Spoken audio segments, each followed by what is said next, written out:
Dear Ukrainians, a year ago the Russian military committed one of the worst crimes of this war. Russian bombs destroyed a theater in Mariupol, a building that was used as a shelter. There were women with children, pregnant women and the elderly, a civilian object deliberately destroyed by the occupier. We still didn't know the exact number of victims, hundreds of people, 1,000. The inscription, children, next to the building clearly indicated who became the target for Russia. One of many such targets. The evil state will be held accountable for each of them. In mid-March last year, the occupier was still in the north of our country. In many places in the Kharkiv region, the enemy had completely different positions in the south. But already then we began to drive them out. The day will come when we will liberate Mariupol, our entire south, our entire east, just like we liberated our cities. The day will come when a tribunal will be established to bring justice to our people. A tribunal that will punish the aggressor in the same way as the aggressors of the past were punished. The day will come when all the perpetrators of war crimes against Ukrainians will be brought to justice in the halls of the International Criminal Court and national courts. We will do all the legal work. We will mobilize all the partners that are necessary for this. This is already being done. Every day we bring justice closer to Ukraine. We work for this every day. The Prosecutor General and his office, Ukrainian law enforcers, special services, the government, diplomats.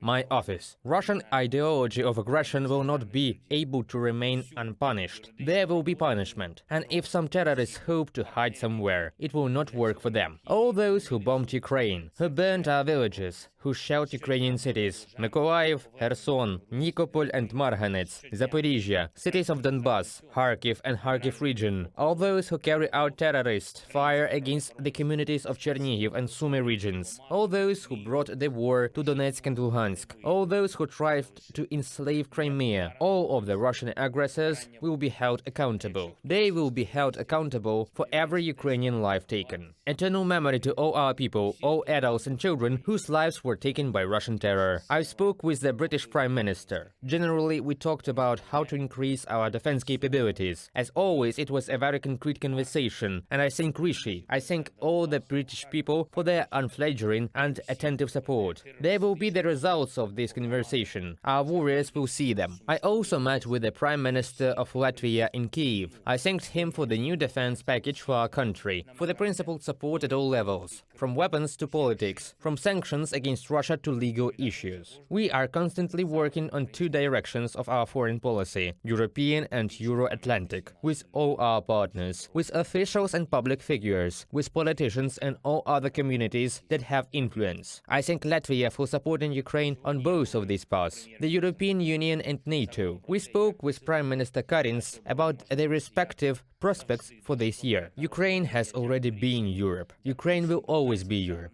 Russian bombs will not change the objective reality, the reality that Ukrainians are defending. I thank everyone who is fighting now near Marinka, near Bakhmut and Avdiivka, in Luhansk region, on the front line in the south. I thank everyone who makes Russia admit the fact that responsibility for evil is inevitable. Paratroopers of the 79th Brigade, I am thankful to you all. The 35th and 36th Separate Marine Brigades, thank you guys. Warriors of the 55th Separate Artillery Brigade, well done.